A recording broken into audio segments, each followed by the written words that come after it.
And in terms of elements to consider for establishing online learning and teaching, I'd say we have three. And they're very simple. They're the why, the what, and the how.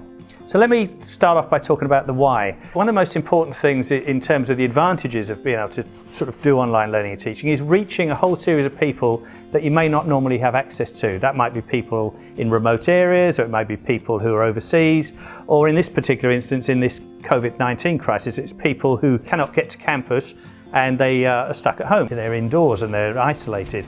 So there's a great advantage. Another advantage is that you can get to staff and students and give them their own time limits to be able to work with you. They're not time restrained anymore.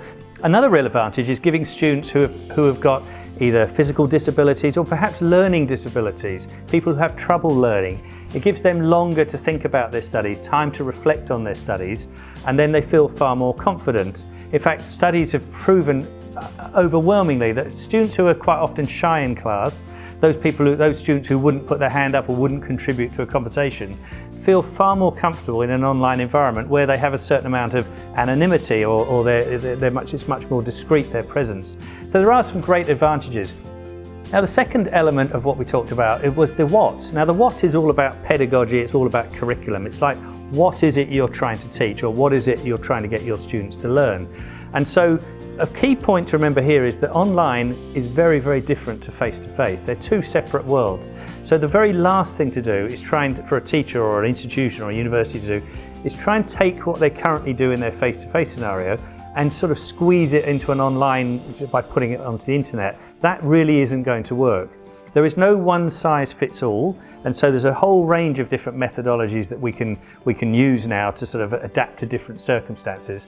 But online, as I said before, has been going on for about 20 years. So lots of people have written about it. Lots of people have written about what works and maybe what doesn't work. So there's an awful lot of body of knowledge there that we can draw upon when we're planning our courses. So that's the what. And then finally, there's the how. Now, how is the technology. It's the how are we going to do the why and the what. So, but unfortunately, all too often, the how comes first in people's discussions. People are so keen to talk about which software works best or which learning management system works best.